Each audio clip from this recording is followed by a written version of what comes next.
ఓకేనా? డన్. గుంటూరు దుర్గగుడి ధ్వంసం 14 నవంబర్ 2019. పిఠాపురం ఆంజనేయ స్వామి గుడి 23 విగ్రహాల ధ్వంసం 21 జనవరి 2020. నెల్లూరు జిల్లా కొండపిట్రకుంటలో ప్రసన్న వెంకటేశ్వర ఆలయ రథం దగ్ధం 14 ఫిబ్రవరి 2020. అంతర్వేది శ్రీ లక్ష్మీ నరసింహస్వామి రథం దగ్ధం 6 సెప్టెంబర్ 2020. గుంటూరు జిల్లా వెల్దుర్తి గ్రామం నుండి గొండ్లపాడు వెళ్లే దారిలో కొండపైన ఉన్న నాగమయ్య గుడిలో దేవతా ప్రతిమల ధ్వంసం 16 సెప్టెంబర్ 2020. ఈ విధంగా 1, 2 కాదు, మచ్చు తొనక 21. జగన్మోహన్ రెడ్డి కేవలం హిందూ మతాన్ని సర్వనాశనం చేయాలని చేసినటువంటి పద్ధతి ఇది. ఇంకోటి ఏంటంటే, ప్రతి ఒక్కరికి నేను చెప్పగలిగింది ఏంటంటే 100% హిందువులందరూ కూడా అలర్ట్ అవ్వాలా, మన దేవుణ్ణి మనం కాపాడుకోవాలా, మనం చాలా గట్టిగా నిలబడాలి. ఇక్కడ అన్ని మతస్థులు వాళ్ళు ఉండొచ్చు, క్షమించాలి, మిమ్మల్ని బాధ పెట్టాలని కాదు, భయపెట్టాలని కాదు. మీ మతాన్ని మీరు గౌరవించుకోండి, మీ మతాన్ని మీరు కాపాడుకోండి, మీ మతాన్ని హైలైట్ చేసుకోండి. వాళ్ళకి పెట్టు, నాకే పెట్టు, నా వాయిస్ నాకే పెడతారు, పెద్ద మనిషివా? అందరూ ఎవరి మతం వాళ్ళది, ఎవరి కుటుంబం వాళ్ళది, ఎవరి జిల్లా వాళ్ళది, ఎవరు మండలం వాళ్ళది, అలాగనే ఎవరి మతం వాళ్ళది. కాబట్టి ప్రతి ఒక్క హిందువు మేల్కొని పక్క రాష్ట్రాలలో కూడా అది నచ్చక తిరగబడుతున్నారు. తెలుగు 2 రాష్ట్రాలు కాదు, ప్రపంచవ్యాప్తంగా హిందువులు, తెలుగు వాళ్ళు అందరూ కూడా దీన్ని తీవ్రంగా వ్యతిరేకించాలా. జగన్మోహన్ రెడ్డి మీద వ్యతిరేకత తిరగబడాలని మనస్ఫూర్తి కోరుకుంటున్నా. ఇంకోటి చెప్తున్నా, వైఎస్ఆర్సీపీ గవర్నమెంట్లో ఉండి వైఎస్ఆర్సీపీ కార్యకర్తలుగా ఉంటూ వైఎస్ఆర్సీపీలో కొంతమంది ఉన్నారు, అందరినీ కాదు, క్షమించాలా. కొన్ని కుక్కలు ఉన్నాయి, వైఎస్ఆర్సీపీ కుక్కలు, అందరిని అట్లా క్షమించాలా. కొన్ని కుక్కలు ఎప్పటికీ కూడా ఇన్ని శాంపుల్ రిపోర్ట్స్ వచ్చినా ఇది నిజమని నిర్ధారణ అయినా ఇంతకుముందు చేసిన పరిస్థితులు వీటికి అనుకూలంగా ఉన్నా కూడా వెనకేసుకొని వస్తున్నా. గుర్తుపెట్టుకోండి, మీరు కులం చూసుకున్నారు, ఇంకోటి చూసుకోవచ్చు, వైఎస్ రాజశేఖర రెడ్డి గారి ఆధ్వర్యం చూసుకొని కూడా ఓట్లు వేస్తుండొచ్చు. మీరు ఏది చూసి అతను వెనకేసుకొని వచ్చి ఓటేసినా తప్పు లేదు. కానీ చివరాఖరికి మనం నమ్మే హిందూ ధర్మం నుండి వెంకటేశ్వర స్వామిని నాశనం చేస్తున్నా కూడా మనం వెనకేసుకొని వచ్చినాము, జగన్మోహన్ రెడ్డి మంచోడు అన్నాడంటే మీరు ఖచ్చితంగా హిందూ ధర్మానికి వ్యతిరేకులు. మీరు హిందూ ధర్మాన్ని నాశనం చేయడంలో ప్రత్యేకమైన పాత్ర పోషిస్తున్నారు. మీ అందరికీ ఇప్పటివరకు మాట చెప్తున్నా, ఇప్పటి వరకు మీరు రాజకీయంగా తప్పు చేస్తే ప్రజలు మిమ్మల్ని ఓడించారు. ఈసారికి వెంకటేశ్వర స్వామితోనే పెట్టుకున్నారు. మీ కుటుంబాలు నాశనం అయ్యే అవకాశం కూడా త్వరలో ఉంది. అవ్వాలని నేను కోరుకోవట్లే. ఇమీడియట్లీ చెప్పు తీసుకొని చంప మీద కొట్టుకొని, తండ్రి మా తప్పు అయిపోయింది, మాకు తెలిసి తప్పు చేసాం, మాకు తెలియక తప్పు చేసామని చెప్పులు తీసుకొని ఒక రోజంతా దబ కొట్టుకొని మా తప్పు అయిపోయిందని చెప్పుకోకపోతే మీ కుటుంబాలు, మీరు చేసిన పాపానికి మీ కుటుంబంలో ఉండేవాళ్ళు కూడా సర్వనాశనం అయిపోయే అవకాశం ఉంది. నేను చెప్పట్లేదు, ఇది హిందూ ధర్మం చెప్తుంది, హిందూ దేవాలయాలు చెప్తున్నాయి, హిందూ మతం చెప్తుంది, పండితులు పూజారులు చెప్తున్నారు, పెద్దోళ్ళు చెప్తున్నారు. నేనేదో అవ్వాలని కోరుకోవట్లే, నేను అవ్వాలంటే అయిపోద్దా. కాబట్టి ఇమ్మీడియట్లీ మీరు మీ ఇళ్ళలో ప్రక్షాళన చేసుకొని మనస్ఫూర్తిగా కోరుకుంటున్నాను. ఇంకోటి అన్నయ్య మాట్లాడతాడు, దీన్ని నేను కొంచెం లీడ్ ఇస్తా. పొన్నవోలు సుధాకర్ రెడ్డి అడ్వకేట్, ఇది కరెక్టే కదా. పొన్నవోలు సుధాకర్ రెడ్డి అడ్వకేట్ అని ఒక వ్యక్తి నా దృష్టిలో ఒక గాడిదని అనిపిస్తుంది, క్షమించండి. ఎందుకంటే మనిషా పశువా? ఆయన మనిషి కాదు, పశువు అని నేను అంట. ఎందుకంటే రోజా అన్నట్టు రోజా కొవ్వునే తిరుమల లడ్డులో వాడారు. ఎందుకంటే రోజా నా దృష్టిలో పందితో సమానం. పంది కొవ్వునే లడ్డులో వాడారు, రోజా కొవ్వునే లడ్డులో వాడారు. అందుకే రోజా సంబరపడుతున్నట్టుంది. నేను ఉపయోగపడ్డాను, నేను కూడా తిరుమల లడ్డుకి ఉపయోగపడ్డాను, నా కొవ్వు తీసి పెట్టారంటుంది. నీ కొవ్వు జంతువైన రోజా కొవ్వు మిగతా అడ్డగోలుగా సంపాదించిన అడ్డగాడిదల కొవ్వు దేవుడు తగ్గించేస్తాడు, మీరే ఇబ్బంది పడక్కర్లేదు. పొన్నవోలు సుధాకర్ రెడ్డి మాట్లాడుతున్నాడు ఏమనంటే, ఏమైందయ్యా, నెయ్యి 350 400 ఉంటుంది, జంతువుల కొవ్వు 1500 రూపాయలు లేకపోతే 1000 రూపాయలు, దానికన్నా కాస్ట్లీదే కదా వేసింది అంటున్నాడు. ఒక చిన్న మాట మాట్లాడతా, జుగుప్సాగా అనుకోవద్దు. వాళ్ళ ఇంటికి వెళ్ళినప్పుడు పొన్నవోలు సుధాకర్ రెడ్డి వాళ్ళ ఆవిడ అన్నం పెట్టి మ్యాక్సిమం ఏమేస్తుంది, పచ్చడి, కూర, ఒక పప్పు, లేదా కోడిగుడ్డు, లేదా చికెను, లేదా ప్రాన్స్, మటను. ఆయన వరకు తినే మటన్ భోజనం 300 ఉంటుంది. ఈడేడో బీహార్లో పెంట ఉంటుందంట, పెంట 3,000 రూపాయలంట కేజీ. అది బీహార్లో దొరికే పంది పెంట 3,000 రూపాయలంట కేజీ. పొన్నవేలు సుధాకర్ రెడ్డి, నువ్వు మటన్తో తింటేనే 300 అయితే మీ ఇంట్లో, నేను పంది పెంట కలిపి పెడతా ఫ్రీగా నీకు, నువ్వు తిను. నువ్వు తినరా గాడిదా, నువ్వు తినరా అడ్డగాడిదా. హిందువుల ధర్మాన్ని నాశనం చేస్తుంటే నువ్వు అడ్వకేట్గా ఉండి ఏది మంచి ఏది చెడు ఏది పద్ధతి అని కూడా మినిమం ఆలోచించకుండా, నేను గాడిదన్నా అడ్డగాడిదన్నా మించిన బూత్ ఏంటంటే కొవ్వు పదార్థాలు కలిపారు, నెయ్యి కన్నా విలువైన అంటే విలువ అనేది నువ్వు డబ్బులు పడి చెప్తావా? ఒక ఆచారం ఉన్నదా? ఒక ఆచారం, ఒక పవిత్రత, ఒక విశిష్టత అంటే దేవుడికి సంబంధించినటువంటి దానికి సంబంధించినటువంటి ఒక ఆలోచన ఉన్నదా? పూజారులు పండితులు అనాథ కాలం అంటే పురాతన కాలం నుంచి వచ్చినటువంటి విగ్రహ ప్రతిష్ఠ ఉన్నదా? దానికి సంబంధించిన ఒక ఫార్ములా, ఒక ఫండమెంటల్ థియరీ ఉండదా? నిన్ను ఎవడు అడ్వకేట్ చదువుకోమన్నాడు, వాడి నెంబర్ చెప్పు, వాడిని కొడితే ఫస్ట్ కుక్కను కొట్టేట్టు. నీకు మినిమం నాలెడ్జ్ లేదు, నీకు మినిమం తెలివితేటలు లేవు, నీకు మినిమం సెన్స్ లేదు. నువ్వు అన్నం తింటావు కదా, మటన్ కాస్ట్లీ కాబట్టి 300 రూపాయలు నిలబెట్టి తెచ్చుకుంటున్నావు. నేను పంది పెంట పెడతా నీకు, కాస్ట్లీ పంది పెంట తిను, పంది పెంట జ్యూసు తాగు. అడ్డగాడిదా, యాడ లాయరు నువ్వు, యాడ అడ్వకేటు నువ్వు నీ నుంచి ఎవడు ఇన్స్పిరేషన్గా పొందాలి? ఇక్కడ హిందూ మత ధర్మాన్ని విరుద్ధంగా మాట్లాడతా ఈ విధంగా మాట్లాడతావా? ఒక మాట చెప్పండి, అది తప్పా కాదా అన్న? చెప్పండి, నిజంగా చెప్పండి. కొవ్వు పదార్థం కలుపుతావు, అది ఎక్కువ రేటు కదా అంటున్నాడు.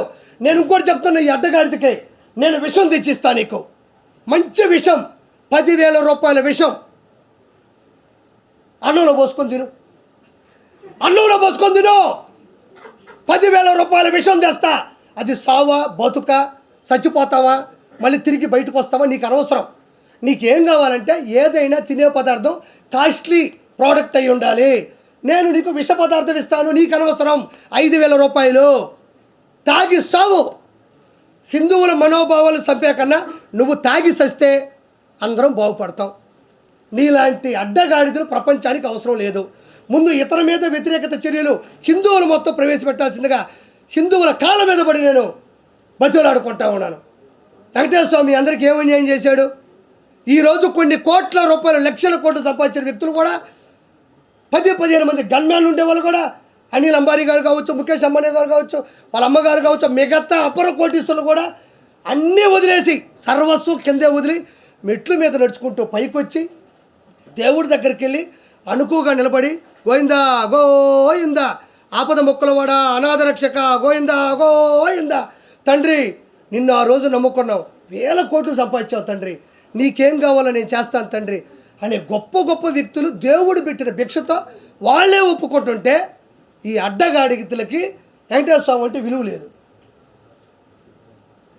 సంపాదించినారు, ఇసుక మీద సంపాదించారు, ఎర్రచంద్ర మీద సంపాదించారు, పథకాల మీద సంపాదించారు.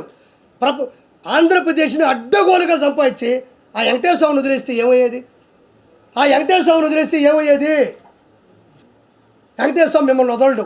నేను చెప్తున్నాను కదా, నెలన్నర మీరు గనక చెప్పు తీసుకొని చంప మీద కొట్టి తండ్రి తప్పు చేసేసామంటే మీ కుటుంబాలు కూడా నిలబడతాయి. చిన్న ఉదాహరణ, కుటుంబాలు పోతాయి అని నేను చెప్పడానికి చిన్న ఉదాహరణ చెప్తున్నా. ధర్మారెడ్డి ఎగ్జిక్యూటివ్ ఆఫీసర్, తిరుమల తిరుపతి దేవస్థానం. సైలెంట్గా ఉండాలా మీరు? ఆ బ్యాచ్లో ఉన్నారు కొంచెం. ఏ బ్యాచ్ నన్ను వేయకూడదు. రండి, తిరుమల తిరుపతి దేవస్థానంలో ఎగ్జిక్యూటివ్ ఆఫీసర్ ఇప్పుడు శ్యామలారావు ఉన్నారు, అప్పుడు ధర్మారెడ్డి గారు ఉన్నారు. ధర్మారెడ్డి గారు executive officer, Bommana Karunakar Reddy, Y V Subba Reddy వీళ్ళందరూ కూడా టీటీడీ చైర్మన్గా పనిచేశారు. ఇది మనం వినాలా ఏంటంటే అడ్డగోలుగా దైవ సాక్షిగా నేను చెప్పిన ఈ మాటల్లో ఏది తప్పున్నా నా ఫ్యామిలీ నాశనం అయిపోద్ది. కోరుకోండి, ప్రజలు కోరుకోండి. ఆర్పీ తప్పు చెప్పుంటే ఆర్పీ ఫ్యామిలీ ఈజ్ గాన్, లేదంటే దాంట్లో భాగస్వామి అని ప్రతి ఒక్కడి ఫ్యామిలీలు అవుట్. కానీ దానికి ఒక చెప్పారు, మీరు చెప్పుతో కొట్టుకోండి, చంపల మీద చేత్తో కొట్టుకుంటే అవ్వదు. చెప్పుతో కొట్టుకొని పసుపు నీళ్ళతో కడిగి ఇంట్లో దండం పెట్టుకొని పూజలు చేస్తే ఓకే. ధర్మారెడ్డి ఈయన బొమ్మన కరుణాకర్ రెడ్డి, వైవి సుబ్బారెడ్డికి, జగన్మోహన్ రెడ్డికి పక్కా బ్రోకరు. పైన ఈవోగా ఉంటూ లోకల్గా కొండ మీద జరిగే ప్రతి దాన్ని కూడా పూర్తిగా ముందుకు తీసుకెళ్ళి నాశనం చేసింది ఇతను కొడుక్కి పెళ్ళి కుదిరి ఎంగేజ్మెంట్ అయింది. పెళ్లి కుదిరి ఎంగేజ్మెంట్ అయింది. ఈయన అధికారంలో ఉన్నప్పుడు కట్ చేస్తే ఒక మానసిక వ్యాధి వచ్చింది. మానసిక వ్యాధి వచ్చి బాడీ అంతా ఇబ్బంది పడిపోతే చనిపోయినాడు. ధర్మారెడ్డి కొడుకు చనిపోయినాడు. ఎవరి కొడుకైనా మామూలుగా చనిపోతారు. ధర్మారెడ్డి కొడుకు చనిపోవడం అనేది ఇక్కడ ప్రత్యేకత. ధర్మారెడ్డి కొడుకు ఎందుకు చచ్చిపోయాడంటే ధర్మంగా లేడు కాబట్టి చచ్చిపోయాడు. ధర్మారెడ్డి కొడుకు ధర్మంగా లేడు. ధర్మారెడ్డి కొడుకు కాదు, ధర్మారెడ్డి ధర్మంగా లేకపోవడం వల్ల కొడుకు కొట్టింది. అది ఇక్కడ ఇంకో పాయింట్ మనం ప్రత్యేకంగా తీసుకోవాల్సింది ఏంటంటే ధర్మారెడ్డి కొడుకు చనిపోయినాడు. ఇదొక విచిత్రం. అయితే ధర్మారెడ్డి కొడుకు చనిపోయిన తర్వాత పెద్ద కర్మ 11 రోజులకో 13 రోజులకో 15 రోజులకో 9 రోజులకో పెడతారు. దాన్ని ఆడ్ నెంబర్ అంటారు, బేసి సంఖ్య అంటారు. బేసి సంఖ్యలోనే ఉంటుంది 9, 11, 13. ఆ రోజులు కూడా కాకుండా పెద్ద కర్మ చేయకుండానే తిరుమల కొండ మీదకి వచ్చాడు. ఎంత అపవిత్రం చేశాడంటే, ఎంత అరాచకం అంటే, హిందూ సాంప్రదాయాల ప్రకారం ఇంట్లో మనిషి చనిపోయినప్పుడు గుమ్మం దాటి కానీ ఆ ఊరు దాటి కానీ మ్యాక్సిమం బయటికి రారు. ఇది నిజమా కాదా? నిజమేనా? అది మైల్ అంటారు. అంటే ఇంట్లో మనిషి చనిపోయినప్పుడు దానికి సంబంధించినటువంటి ఏదైతే ఒక విశిష్టత ఉంటుందో, అంటే దాని దగ్గర పరిస్థితులు ఏవైతే ఉంటాయో వాటి దగ్గర మనం మేలుకోవాలి. కానీ సంబంధం లేకుండా తిరుమలకి వచ్చి తిరుమలని దృష్టి పట్టించాడు. అంటే అతని దృష్టిలో తిరుమల అనే దానికి విలువ లేదు, హిందూ మతానికి నిబద్ధత లేదు. కాబట్టి దయచేసి వాళ్ళని వ్యతిరేకించాలి. ఈ పొన్నవోలు సుధాకర్ రెడ్డి లాంటి వాళ్ళని ఎక్కడ దొరికితే అక్కడ చెప్పు తీసుకొని కొట్టాల్సిందిగా మనస్ఫూర్తిగా కోరుకుంటున్నాను. ఇక్కడ ఒక మంచి ఉద్దేశం మీకు చెప్తున్నా. నేను ఏదైనా మర్చిపోతే మీరు అడగండి, ఎందుకంటే తప్పుగా అనుకోవద్దు. ఎందుకంటే ఇది జనాలకు తెలియాలి కాబట్టి. మూర్తి గారితో కూడా అదే రిక్వెస్ట్ చేశా. ఈయన మన అన్న మ్యూజిక్ డైరెక్టర్, సంగీత దర్శకులు షకీల్ ఆయన పేరు. చాలా సినిమాలు చేశారు. గంధర్వ, దర్జా, రనౌంటో, ఇలా ఇప్పుడు భవిష్యత్తులో మంచి సినిమాలు చేస్తున్నాడు. కష్టం, ఇక్కడ కూడా ఎదగాలంటే చాలా కష్టం, పోతాడు ముందుకి. అలాంటి వ్యక్తి మీకు చెప్పాల్సింది ఏంటంటే, మెయిన్గా ఈయన ఒక ముస్లిం, షకీల్ బాయ్. వీళ్ళ తమ్ముడి పేరు షమ్మూ షేర్. ఇక్కడ గౌరవించాల్సింది ఏంటంటే, ఇతను చేసుకుంది వీళ్ళ ఆవిడ సింగర్, ప్రముఖ సింగర్ నేహా. ఆవిడ ఒక హిందువు, ఈయన ఒక ముస్లిం. ఇప్పుడు నేను ఈ బొట్టు పెట్టుకుంది కూడా వీళ్ళింట్లోనే. ఇది చాలా గొప్ప విషయం. ఇప్పుడు దాకా నేను చెప్పిందంతా ఒక ఎత్తు అయితే, నేను ఇప్పుడు ఈ బొట్టు పెట్టుకొని ఆ వెంకటేశ్వర స్వామిని దండం పెట్టుకొని వచ్చేది వీళ్ళింట్లోనే. ఇతను ఒక ముస్లిం, వీళ్ళ వైఫ్ పేరు నేహా, పక్కా హిందువు. ఈ ఇంట్లో రెండూ ఉంటాయి. ఓ పక్క అది ఉంటుంది, ఒక్కది ఉంటాయి. ఈయన బిర్యానీ వాళ్ళు తెగ తింటారు, ఆవిడ చేసే చేపల కూర ఈయన తింటాడు. ఇద్దరు కలిసి ఈరోజు హ్యాపీగా ఉన్నారు, ఏ గొడవ లేదు. నేనే దానికి ప్రథమ సాక్షి. నేనే రోజు వీళ్ళ ఇంటికి వస్తూ ఉంటా, కనబడతా ఉంటా. అంత నాకు సన్నిహితుడు, ప్రముఖ. అంటే అందులో నెల్లూరు కూడా, నెల్లూరు అవడం వల్లనే కాదు, నాకు తెలుసు కాబట్టి చెప్తున్నా. ఈయన కూడా ఈ ప్రెస్ మీట్ పెడుతున్నా అన్నప్పుడు భావోద్వేగానికి గుర్తయి గూజ్ బంప్స్ అయ్యి నాకు ఒళ్ళంతా చెమట్లు పట్టేస్తున్నాయి అన్నాడు. అంటే ఒక ముస్లిం, నేను ముస్లింని పదే పదే నొక్కుతున్నానంటే ఏదో తక్కువ అని కాదు స్వామి. ఆయనది ఒక మతం, మనది ఒక మతం, వీళ్ళది ఒక మతం. ఈ మతం మనల్ని ఇంత సపోర్ట్ చేస్తున్నప్పుడు ఈ మతానికి ఏం దొమ్మ? ఈ మతానికి ఏమి తలకాయ నొప్పా? నేను అందరినీ అండవులే, కొంతమందిని అంటున్నా. అమాయకమైన క్రిస్టియన్ మతస్థులు కూడా ఉన్నారు. అమాయకమైన క్రిస్టియన్ మతస్థులు ఉన్నారు. కూలి పనికి పోయి కుటుంబాన్ని గడుపుకోవడానికి కూడా నాకు మతం వద్దురా బాబు, నేను ఎవరి దగ్గరైనా పని చేస్తానని చెప్పే నిరుపేద క్రిస్టియన్స్ కూడా ఉన్నారు. వాళ్ళు ఇవేం పట్టించుకోరు. అహంకారం బట్టి జంతువులు కొవ్వు పట్టిన కొంతమంది మాత్రం ఇలా ప్రవర్తిస్తారు. కాబట్టి షకీల్ గారు కూడా ఈయన చెప్పే మాట చాలా అమూల్యమైంది.